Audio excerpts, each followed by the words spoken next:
Bueno, muy buenos días.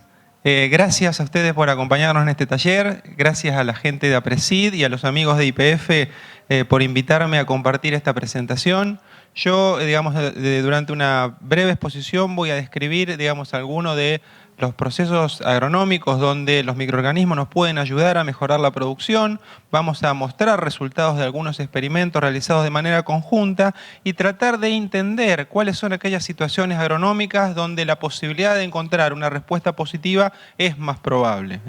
Entonces, nosotros sabemos que aún en condiciones naturales, aún en ausencia de inoculación, los microorganismos presentes en la rizósfera son responsables de numerosos procesos muy importantes para el crecimiento de los cultivos. Habría, mecanismos dentro del ciclo de los nutrientes que son desfavorables para los cultivos y para la nutrición de las plantas, que en ausencia de microorganismos se producirían con mucha mayor intensidad, como por ejemplo la precipitación o fijación de nutrientes de baja movilidad, como el fósforo, el potasio, el zinc, o la lixiviación de nitrógeno. Y bien, reitero el concepto, aún en ausencia de inoculación, hay procesos como la fijación de nitrógeno, la mineralización de distintas formas orgánicas, la solubilización de compuestos no disponibles que, gracias a los microorganismos del suelo se dan a muchas mayores tasas. Inclusive también mecanismos fisiológicos como la producción de hormonas y factores de crecimiento o la protección contra los patógenos. Si nosotros hacemos una caracterización de la expectativa de respuesta agronómica de diferentes prácticas de cultivo, posicionándolas en cuanto al porcentaje de respuesta media a lo largo de por lo menos 20 experimentos que hemos llevado en los últimos años en la zona norte de Buenos Aires. Y eso lo contrastamos con la estabilidad de respuesta, considerando casos de respuesta positiva, aquellas que son significativamente superiores a sus controles, con un nivel de significancia del 10%, nos vamos a encontrar que sin lugar a dudas, por ejemplo, prácticas como la fertilización nitrogenada son las de mayor impacto, ¿no es cierto?, y mayor estabilidad, pero los microorganismos, a través de su tratamiento habitual, que son su forma habitual, que son los tratamientos de semilla, logran incrementos moderados de rendimiento, que están alrededor de una media de un 7-8%, con una estabilidad y una consistencia muy elevada, lo cual lo ha hecho, como algo atractivo, precisamente a partir de su estabilidad de respuesta. Pero bien, van surgiendo nuevas metodologías y nuevas formas de uso. Por ejemplo, la impregnación de los biológicos sobre los fertilizantes, en muchos casos, logra mejorar la performance agronómica gracias a separarlo del contacto con, por ejemplo, fungicidas, químicos que podrían ser agresivos para ellos. O su aplicación foliar, que puede aumentar la expectativa de respuesta aunque a costa de reducir algo su estabilidad. Ahora, cuando nosotros empezamos a entender los mecanismos e interacciones que producen con las prácticas de manejo habituales de nuestro sistema de producción, ahí comienza a aumentar tanto la expectativa de respuesta como su estabilidad. Por ejemplo, si nosotros vemos las interacciones entre biología y fertilización y colocamos un solubilizador de fósforo en ambientes pobres en ese nutriente, o un promotor de crecimiento en suelos fríos o arenosos o un ambiente estresante, aumenta la expectativa de respuesta. Y si eso, aparte de la interacción con las prácticas de manejo, lo hacemos también con la condición ambiental, más todavía, esa respuesta tiende a hacerse segura. Entonces, como revisión, de esta primera parte, podemos decir que los microorganismos del suelo, en general, han mostrado un impacto moderado, que según la tecnología de uso, está entre el 7 a 14% de incremento de rendimiento, con una gran consistencia, destacando los tratamientos de semilla por su mayor consistencia, pero los tratamientos foliares también tienen un alto potencial. Como práctica innovadora, las impregnaciones sobre los fertilizantes logran superar en consistencia algunas de las prácticas habituales, y conocer sus interacciones con manejo y ambiente puede llevar, a la plenitud de su expresión de respuesta.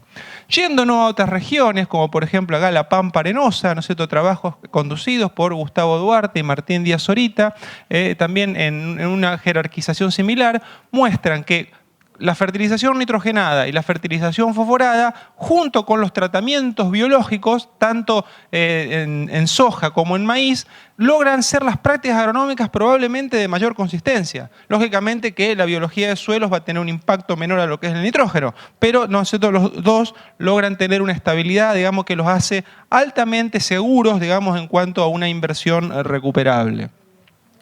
Ahora, si nosotros nos pensamos a introducir en lo que es el mundo de la microbiología de suelos, la cantidad de microorganismos y procesos agronómicos que podrían ser afectados positivamente es innumerable, ¿no es cierto? Por lo cual excedería, digamos, yo diría, todo el ámbito de este congreso y no vamos a profundizar en ella. Simplemente una pequeña clasificación acerca de qué es lo que podemos llegar a encontrar. Decimos que dentro de los microorganismos, la forma clásica de utilización han sido los tratamientos de semilla con bacterias y hongos de suelo, destinados fundamentalmente a la fijación biológica de nitrógeno o la fijación libre de este elemento. Pero con el tiempo se fueron agregando microorganismos de otras características, como los solubilizadores de fósforo, precisamente en ambientes de baja disponibilidad, como abundan en la región pampeana argentina. También empezaron a aparecer, y creo que dentro de este ocupa un lugar, si bien también es un promotor de crecimiento, los hongos del género Trichoderma se inscriben dentro de los biocontroladores porque tienen una fuerte acción fungicida y fungistática, y también procesos de inoculación, de coinoculación, donde es posible sumar más de un microorganismo tratando de lograr aditividad en los efectos favorables.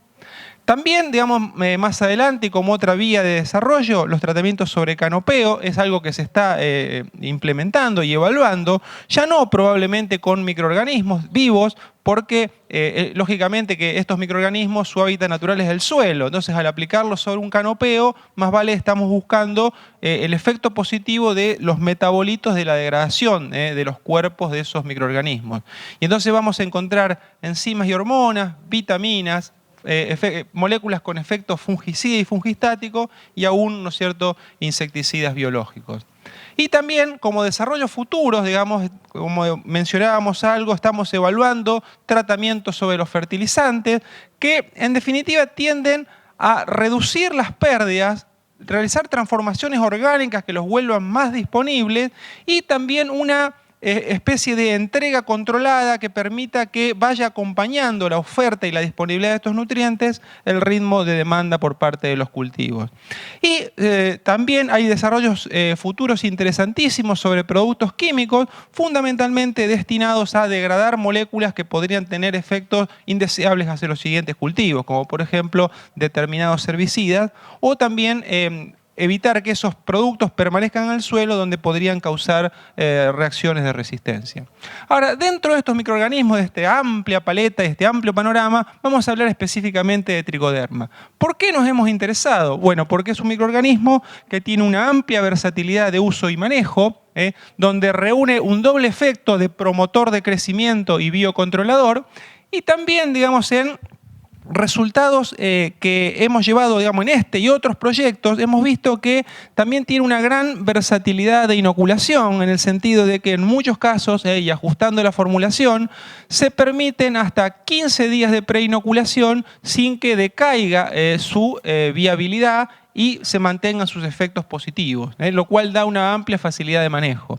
A partir de los 15 días empieza a caer la titulación y entonces los efectos agronómicos se van diluyendo. Paso, digamos, para esta fase de presentación para mostrar en concreto algunos de los resultados que hemos observado, digamos, en la estación experimental de INTA Pergamino y sus alrededores, en este caso en el cultivo de soja, donde llevamos más tiempo trabajando, 3 campañas. Esto está promediado y puesto en términos relativos, o sea, llevado a rendimiento relativo y después promediado, donde un testigo, digamos, que tenía las prácticas habituales de manejo, le asignamos un rendimiento del 100%. Tenemos tratamientos con fungicidas naturales, fungicidas de síntesis químicas como tiranicarbendazim u otros de un poco más específicos, y 2 tratamientos con Trichoderma, ¿no es cierto?, el que un poco se está presentando en esta reunión y un testigo, digamos, de características similares, logran incrementos muy consistentes sobre el testigo y también pequeños incrementos adicionales sobre los fungicidas químicos. Si nosotros tratamos de ver su posicionamiento y vemos o dividimos la respuesta agronómica por la clase de uso del suelo, el año climático, el antecesor o la expectativa de rendimiento de soja, vemos que si bien los resultados positivos tienden a reiterarse, en la comparación entre el tratamiento biológico y el fungicida químico, vemos que, por ejemplo, en los suelos clase 1, la diferencia de productividad tiende a ser mayor, ¿no es cierto?, que en los suelos clase 2, posiblemente alimentando una mayor demanda, digamos, de rendimiento de cultivos de mayor productividad. Si dividimos, ¿no es cierto?, por año climático, vemos que en los años normales la diferencia de rendimiento es más escueta, pero cuando nos vamos a un año seco, ese incremento aumenta, ¿no es cierto? Y posiblemente esté relacionado con los efectos favorables sobre la rizósfera y una mayor tolerancia a estrés de un microorganismo de suelo en comparación con un tratamiento químico. En el caso, ¿no es cierto?, del cultivo antecesor, cuando el antecesor es soja, probablemente la carga de patógenos sea tan alta que necesitaríamos el efecto de choque de un fungicida que directamente va a matar, a controlar el hongo. Pero con un antecesor maíz prevalece, ¿no es cierto?, el efecto de un promotor de crecimiento que acompaña durante todo el ciclo al cultivo, ya que no es necesario, ¿no es cierto?, un control tan elevado.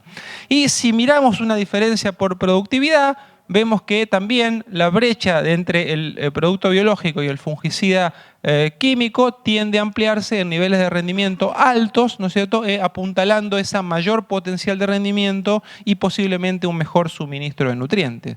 Otro de los factores a los cuales nosotros le damos muchísima importancia es a la nodulación, porque sabemos que hay muchas prácticas agronómicas que de manera indirecta mejoran el rendimiento de la soja a través de una mayor fijación biológica de nitrógeno.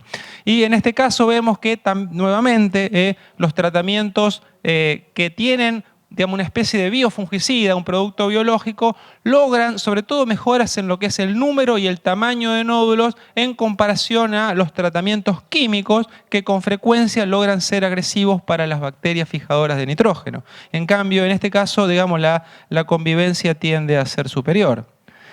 Si miramos algunas de las variables agronómicas que relevamos en estos experimentos, también promediadas de manera relativa, podemos ver que, digamos, si le asignamos al stand de plantas de un tratamiento control un valor de 100%, las mejoras en el stand de plantas son comparables entre los tratamientos biológicos y los tratamientos químicos.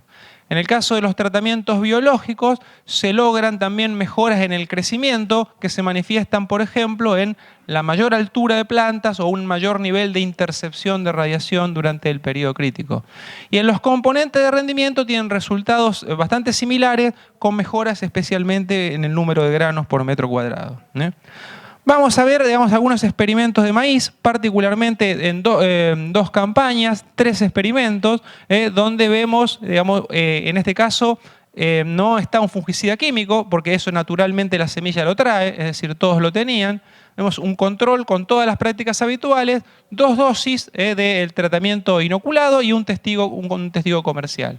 Vemos que en este caso se vio un efecto de dosis y una respuesta que es bastante independiente del ambiente, porque si nosotros hacemos esta misma clasificación de la respuesta en niveles o clases de uso de los suelos, fecha de siembra, pudiendo ser el maíz temprano o tardío, o el nivel de fertilización, clasificándolo en medio y alta, vemos que los incrementos de rendimiento logrados son bastante estables en las distintas condiciones agronómicas. De modo que podemos decir que la respuesta tendió a manifestarse de manera independiente, digamos, de las características del ambiente. Y en cuanto a las variables productivas, vemos mejoras en numerosos, digamos, componentes de rendimiento y parámetros intermedios, pero que sobre todo están relacionados con una mayor biomasa y mayor crecimiento de las plantas. Es decir, vemos, por ejemplo, mayor contenido de materia seca, siendo uno de los inicial, siendo uno de los parámetros que más se destaca, mayor nivel de intercepción de radiación, mayor nivel de NDVI que está relacionado con la biomasa. Y eso también se manifiesta después en el número de granos. Para finalizar, digamos, y dejarle tiempo a mi compañero, digamos, en la exposición, podemos decir de que los microorganismos del suelo se conoce que participan en un creciente número de estrategias tecnológicas, permanentemente se descubren nuevos microorganismos, nuevas funciones y con eso nuevos usos y aplicaciones. Como próximos desarrollos hay un montón de cosas para estudiar y que estamos viendo, aplicaciones foliares, como biocontrolador y estimulador fisiológico, impregnaciones sobre los fertilizantes fosforados, que son una piedrita y por lo tanto no tienen reacciones químicas agresivas que sean para los microorganismos, y también posibles efectos de degradación sobre, por ejemplo, herbicidas que están provocando numerosos daños sobre los cultivos por su residualidad. La diversidad de especies microbiológicas utilizadas y las variantes de uso se ha incrementado notablemente y todavía hemos visto muy poco de lo que vamos a ver en el futuro. Las tricodermas han sido uno de los más consistentes desarrollos microbiológicos por su efecto biocontrolador y promotor de crecimiento y por la amplia flexibilidad de utilización, llegando incluso a la preinoculación. Las ventajas que tienen, sobre todo, digamos, sobre los compuestos químicos, es que una vez establecido el cultivo, el efecto de un fungicida químico se diluye, no acompaña el resto del crecimiento, mientras que el efecto del fungicida permanece provocando, digamos, unas mejoras fisiológicas y nutricionales. En soja, digamos, la mayor respuesta se obtuvo en ambientes favorables que se sostienen en años secos, con una severidad media-baja de enfermedades, antecesor maíz, suelo clase 1 y cultivos de alto rendimiento. Fue donde encontramos las ventajas más consistentes y más destacadas. En maíz se observaron respuestas independientes del ambiente productivo, fecha de siembra y fertilización. Y en definitiva, yo creo que este tipo de tecnologías el productor le gustan, las ve como amigables, sustentables, inocuas para el medio ambiente, pero muchas veces no las conoce o no tiene seguridad y certeza de su respuesta. Por lo tanto, me parece que hace falta una gran tarea de extensión para comunicar los grandes desarrollos y avances que hemos tenido en los últimos tiempos. Bueno, muchas gracias, Walter.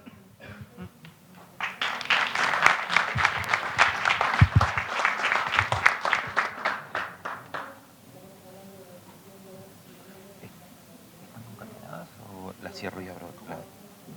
¿Están juntas o las cierro y la abro la otra? Cerrala, creo que están separadas.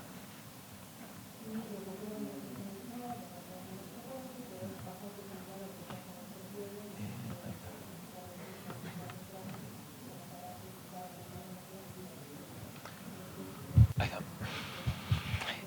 Hola, buenos días. Gracias, Gustavo. La verdad que les agradezco que estén acá, que estén presentes. Las luces son un poco fuertes, pero vamos a hacer lo posible para que no interfieran. La verdad, mientras lo escuchaba Gustavo, estaba pensando en lo bueno que la presentación que acabas de hacer, Gustavo, porque me da la pauta y me da pie justamente para contarle todo lo que les voy a contar ahora, de cómo trabajamos, de cómo desarrollamos ITERRA, quiénes somos nosotros y qué es lo que estamos haciendo. Sí, nuestra idea, como dice el título de la charla, uno de nuestros objetivos es tratar de contribuir a aumentar la productividad de una forma sustentable. Y de qué manera, y con todo lo que nos contó Gustavo, está claro que a través de innovación, a través de productos biológicos, podríamos lograr ese tipo de objetivos. En esta diapositiva, esto simplemente es un esquema que me pareció interesante. No quiero entrar en detalles técnicos o muy particulares porque puede llegar a tornarse un poco aburrido, pero en definitiva esa figura lo que hace es resumir en gran medida lo que les comentaba Gustavo recién. Todo lo que ocurre en el suelo, toda la fisiología de la planta o la fisiología del cultivo arranca en el suelo.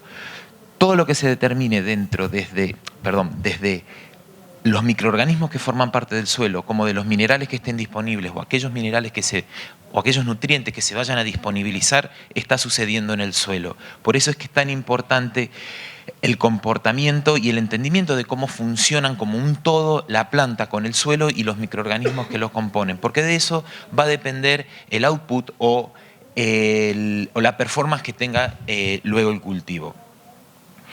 En general, la vida en las rizósferas, a mí me gusta entenderla como si fuera una gran autopista, ¿sí? Una autopista donde fluyen todos los nutrientes, donde se determina que la nutrición sea eficiente, donde se disponibilice fósforo, azufre, nitrógeno, carbono, todo lo que la planta vaya a necesitar.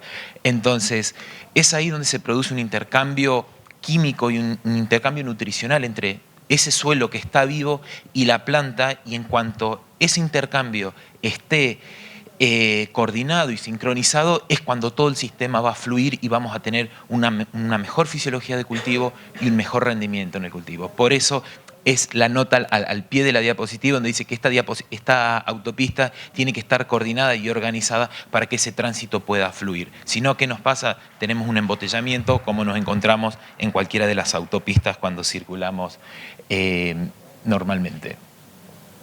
Con respecto a la funcionalidad del suelo y a la importancia de los microorganismos del suelo, hay muchísimos artículos, muchísimas descripciones de cómo están funcionando. Y en general todos llegan o entre todos se puede llegar a una única conclusión, o una conclusión en común, donde si nosotros nos proponemos manejar y diseñar estrategias sustentables basadas en lo que está sucediendo en el suelo, vamos a ser capaces de poder modificar o controlar el rendimiento y la seguridad de los cultivos, tanto desde el punto de vista productivo como fitosanitario, ¿sí? A modo de anécdota, este es un artículo que acaba de salir y cerrando también un poco lo que tiene que ver con la importancia del suelo y la interacción de los cultivos con los microorganismos. Este es un artículo que fue tapa de la revista Nature Biotechnology hace un par de meses y que es una de las revistas más importantes a nivel mundial en lo que es divulgación científica y cuestiones biotecnológicas, donde logran demostrar que, por ejemplo, en cultivos de arroz, ¿sí?, la composición de los microorganismos que están interactuando en la planta están definidos o están determinados por las necesidades fisiológicas de la planta. Y en este caso en particular, este grupo de investigadores lo que termina demostrando es que ese reclutamiento de microorganismos específico o esa asociación específica con esos grupos de microorganismos es lo que determina la capacidad y la eficiencia de adquisición de nitrógeno de la planta, por la planta, de ese nitrógeno que está en el suelo, ¿sí? Entonces, cada vez encontramos más y más evidencia de que, si bien lo sabíamos que el suelo es un ser vivo, no es un ser vivo, pero lo podríamos pensar como un ser con vida y que está interactuando continuamente con todo el ecosistema, cada vez tenemos evidencia más directa y más concisa de cómo está funcionando. Y por eso nos otorga las herramientas y nos genera una nueva visión de cómo abordar los sistemas o los problemas agronómicos que podamos llegar a tener. Dicho esto, nosotros desde YPF Tecnología, junto con YPF Agro y el CONICET, que es prácticamente el grupo troncal en el cual estamos trabajando, tenemos un propósito que, bueno, no se alcanza a ver muy bien ahí arriba, pero creemos que una agricultura sustentable es posible. Solamente lo que tenemos que hacer es empezar a desarrollar tecnología de vanguardia, ponerle tecnología al conocimiento que tenemos hoy en día y llevarlo realmente al campo. Para ello nosotros estamos trabajando detrás de ese propósito, trabajamos en una plataforma agro donde nos proponemos diferentes preguntas, ¿sí? Por ejemplo, si pudiéramos, tener un mejor sistema de control de malezas, donde sea más eficiente el uso de herbicidas, si pudiéramos sincronizar las disponibilidades de nutrientes dependiendo de las necesidades del cultivo, controlar insectos, desarrollar controladores de patógenos, fertilizantes, aumentar la eficiencia de los cultivos a través del poder germinativo, de la adquisición de nutrientes, el desarrollo de fitohormonas. Fíjense que le estamos dando una visión más global y holística a todo lo que está sucediendo en el subsuelo para que eso se pueda extrapolar al cultivo y que eso nos genere los rendimientos y los beneficios que estamos esperando. Y de esa manera poder dar un mejor acompañamiento al productor y a la agricultura nacional. Entonces, basado en eso, nuestro primer desafío fue pensar, ¿por qué no generar un formulado a base de tricoderma? Que ya Gustavo contó perfectamente cómo se desarrolla y cómo funciona tricoderma en el campo hoy en día, sí, pensando en un diseño de un producto para el cultivo de soja, que es uno de los cultivos más importantes que tenemos en el país. Para resumírselo, estas especies de hongos tienen diferentes propiedades diferentes, son hongos prácticamente cosmopolitas, hongos habitantes del suelo, que tienen todos estos beneficios, desde el control microbiano de patógenos hasta la promoción de crecimiento de las plantas, y tienen un efecto adicional, a diferencia de otros microorganismos PGPR, que es el punto de cómo interactúa con la inmunidad de las plantas, ¿sí? Más allá de ese efecto, como contaba recién Gustavo, de controlar patógenos, al acompañar el cultivo a lo largo de todo el ciclo, lo que ofrece también es la capacidad de que esa planta sea más resistente o esté mejor preparada para el ataque de eventuales patógenos. Eso puede suceder a través de dos formas, principalmente la activación de las defensas o el control de los patógenos en el suelo, o bien a través del control de un sistema inmune sistémico, que lo que genera es una activación del sistema inmunológico de la planta en tejidos aéreos. Para nuestro trabajo lo que hicimos fue, con el propósito de poder trabajar con Tricoderma para soja, lo que nosotros buscábamos era encontrar aquel aislado o aquella cepa ideal que pudiera generar los mejores beneficios, las mejores capacidades de control de aquellos patógenos que afectaban al cultivo. Nos propusimos el primer objetivo que nos propusimos fueron estas 5 especies de patógenos comunes de la soja que prevalecen en nuestra región, y de esa manera poder sincronizar y poder determinar aquellos aislados que fueran capaces de controlarlos a todos simultáneamente. ¿Pero qué nos exigía eso? Eso nos iba a estar exigiendo que tuviéramos la capacidad de encontrar aquel aislado ideal que tuviera una capacidad controladora tremenda, que fuera agresivo y que sea temerario en contra de todos los patógenos. ¿Pero eso qué pasa? Como yo les comentaba recién, en el suelo también hay otros microorganismos, y esos microorganismos son beneficiosos también, y los necesitamos proteger. Entonces, ¿qué es lo que necesitábamos? Necesitábamos un tricoderma que fuera capaz de ser lo suficientemente agresivo como para controlar una gran cantidad de patógenos, pero a su vez benévolos con los microorganismos beneficiosos. Entonces, de esa manera fue que seleccionamos cepas, hicimos rondas de selección, los sometimos a pruebas de control de patógenos y a compatibilidad con diferentes microorganismos beneficiosos, y así es como llegamos al aislado final, que es el componente de Iterra hoy en día. Walter, me piden que inicie en breve las preguntas, no sé si falta mucho. Sí, 5 minutos. ¿Sí? Bueno. Con las cepas seleccionadas, lo que comenzamos, hicieron ensayos justamente de performance, ver cómo performaban los cultivos con estos aislados encontrados. Vimos que la nodulación incluso mejoraba en las plantas de soja, vimos aumento en biomasa muy similar a lo que mostraba Gustavo. Con esos resultados alentadores, lo que hicimos fue pasar ensayos a campos con parcelas, tanto controlando con controles inoculados biológicamente e inoculados con agentes químicos. Obtuvimos nuevamente resultados similares a los que mostraba Gustavo, donde podemos ver un efecto diferenciador de Iterra respecto a los otros tratamientos. Un aspecto importante que también le quería mostrar en esto es lo que le hablaba al principio. Estos son estudios, no voy a entrar en detalles, pero son estudios donde nos están mostrando cómo se está comportando el cultivo una vez que Iterra fue aplicado. Esto lo que nos está mostrando es el estado inmunológico de la planta.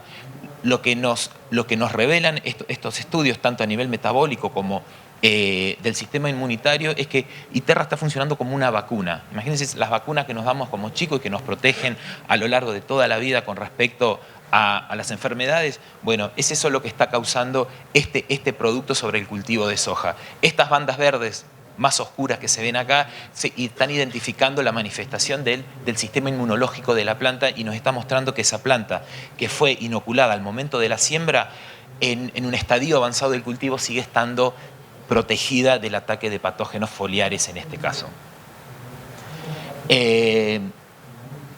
Esto es, un poco un resumen de lo que contaba Gustavo, no voy a entrar en detalle a esto. Esto es algo importante para contarle. En el transcurso del año pasado, lo que hicimos fue ampliar. Nosotros estuvimos haciendo ensayos en diferentes cintas, en diferentes regiones agroecológicas, pero también nos propusimos el año pasado llevar a cabo ensayos en diferentes lugares del país. A través de toda la red de distribución de YPF Agro pudimos hacer ensayos en más de 46 YPF Agros, en 4 INTAs, para comparar, diferentes regiones, cómo se estaba comportando el producto en diferentes situaciones. Como mostraba Gustavo hoy, el ambiente muchas veces y las condiciones del suelo pueden condicionar el efecto, ¿sí? Porque la performance tiene que ver con la interacción del producto con los otros microorganismos y con el cultivo en sí, y afortunadamente pudimos ver que los resultados se replicaban, ¿sí? Obteníamos aumentos de rendimiento que en algunos casos, como en este caso en la provincia de Salta, llegábamos con Iterra a obtener un 13% de aumento en el rendimiento del cultivo, ¿sí? O en este otro caso que se llevó a cabo en La Pampa, donde se comparó el testigo, o sea, semillas sin tratar o tratadas químicamente o con Iterra, y podemos ver que logramos rendimientos equivalentes con el tratamiento químico y biológico. Para ir cerrando, ya que el tiempo nos apremia, en resumidas cuentas, en este momento, y si pasan por el stand de YPF Agro, van a poder tener más detalles y ver un poco más de qué se trata. Podemos seguir charlando. Estamos presentando un producto que ha sido diseñado especialmente para el cultivo de soja. Está alineado con nuestros objetivos, que es abordar una agricultura más sustentable, generación de productos de características verdes, que tiene acción de promoción del crecimiento, mejora el estado fitosanitario del cultivo y tiene una alta efectividad y fácil aplicación en el cultivo. ¿Sí? Está formulado a base de tricoderma, un aspecto importante que es compatible con otros bioinoculantes. Lo hemos probado con Bradyrhizobium, con Bacillus, con Pseudomonas, con Azospirillum, con diferentes microorganismos beneficiosos del suelo, y vemos que hay alta compatibilidad, o sea, no habría una interferencia con esos otros microorganismos beneficiosos. Estimula fitosanitariamente a la planta y a su vez controla a los patógenos de vida libre. Nada más, les agradezco y yo hoy estoy presentando este trabajo, pero bueno, este trabajo es parte de un grupo más grande donde estamos trabajando en conjunto el sistema científico, YPF Tecnología, los chicos de YPF Agro, y de esa manera logramos llegar a este producto el día de hoy. Muchas gracias.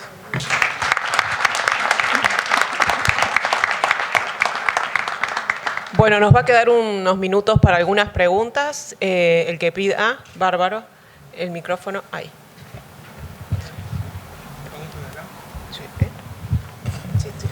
Sí, buenos días. Buen día, Gustavo. Un poco la pregunta es, todos estos productos que son biológicos requieren por lo general una dosis mayor a lo que es un producto para el tratamiento químico. ¿Cómo están manejando el tema de dosis por la cantidad de caldo sobre la semilla? Porque entiendo que el pack viene la tricoderma más el protector, y si qué tipo de protector tiene, si no ocasiona ningún tema de pegoteo en la semilla, ¿no? Teniendo en cuenta que, por ejemplo, en soja va el Bradyrhizobium, la tricoderma, puede ir algún Azospirillum y demás. ¿Cómo están manejando el tema de la dosis? Claro. Mira, la soja tiene un límite de hidratación tranquilo, digamos, sin tener problemas, de alrededor de 5 mililitros por kilo de semilla, ¿no? Hasta ese nivel de carga, digamos, ¿no es cierto?, acuosa, no tiene problemas. En este caso las dosis no eran que hemos evaluado, estaban en el rango de 1 a 3 mililitros, que con inoculantes medianamente concentrados nosotros no teníamos grandes problemas, ¿no? Después, bueno, por supuesto que no se agregaron insecticidas u otro tipo de cosas que aumentaran más esa solubilidad, ¿no? Pero no pasando de 5 mililitros por kilo de solución total, generalmente no hay demasiado problema. ¿Y el registro está para todos los cultivos? El registro hoy está para soja, ¿sí? Y ya se está tramitando el registro para maíz, trigo y girasol. Y bueno, perdón, y una acotación a lo que comentaba Gustavo recién. El hecho, justamente eso fue también uno de los objetivos cuando trabajábamos en el desarrollo, o sea, cuáles eran las necesidades que teníamos para el producto. Y sabíamos que el tema de la inoculación era un tema. Por eso también es que se hizo foco y se puso mucho esfuerzo en lo que fue optimizar el producto para que pudiéramos requerir la menor concentración o el menor volumen posible al momento de la inoculación. Porque en realidad lo que queríamos es traerle una solución al productor y no generarle un problema adicional. Bueno, tendríamos lugar para una pregunta más. Si no, voy a preguntar yo. Quería saber, Gustavo, si de alguna manera tenían alguna recomendación, uno cuando aplica organismos vivos a la semilla y también un fertilizante en la línea, si ese fertilizante puede generar un cambio de ambiente que la pueda perjudicar, si hay alguna recomendación cuando uno inocula con estos microorganismos. Sin lugar a dudas que los fertilizantes son sales, ¿no? Muchas veces cuando está presente también el nitrógeno, son sales que reaccionan químicamente modificando el pH, ¿no es cierto?, en las inmediaciones del gránulo. De modo que no son un agente amigable ni para la semilla en germinación, para empezar en el caso de soja, ni muchas veces para los microorganismos. Nosotros vemos que en general, y lo incluyo en esto al Rhizobium, ¿no?, las reacciones que tienen los fosforados, si no tiene digamos, una excesiva cantidad de amonio es tolerable, ¿no? Entonces, presencia de fertilizantes como el superfosfato triple, superfosfato simple o mezclas que tengan una baja concentración de nitrógeno no resultan agresivos o no bajan demasiado la viabilidad de la semilla. Lógicamente, si por ejemplo hubiese un protector bacteriano, ese tipo de cosas, es mejor todavía, ¿no? Pero inclusive yo presenté en algún momento de la charla la posibilidad de impregnar una fuente fosforada con microorganismos y vemos que no baja demasiado la carga. O sea, podemos decir, redundando esto, que los fosforados, salvo que haya algún micronutriente agresivo, como puede ser un zinc, por ejemplo, no resultan demasiado deleterios para los microorganismos. Sí pasa con el nitrógeno, que eleva el pH y ahí es un problema. Bueno, si lo tenemos... una pregunta más y ya nos corren de acá. Sí, buen día. ¿Cómo se comportaría el producto en semilla de soja con daño mecánico? Sí, mira, tenemos ensayos hechos, lo hemos comparado y la verdad que funciona muy bien. De hecho, hemos podido ver una mejora en el poder de germinación de las semillas cuando son tratadas con Iterra y han estado o han sufrido daño mecánico. Sí, sí. Bien, bueno, gracias. Bueno, les agradezco. Van a estar disponibles en el stand IPF si los quieren pasar a ver y hacer alguna otra pregunta. Se nos acabó el tiempo. Muchísimas gracias por venir.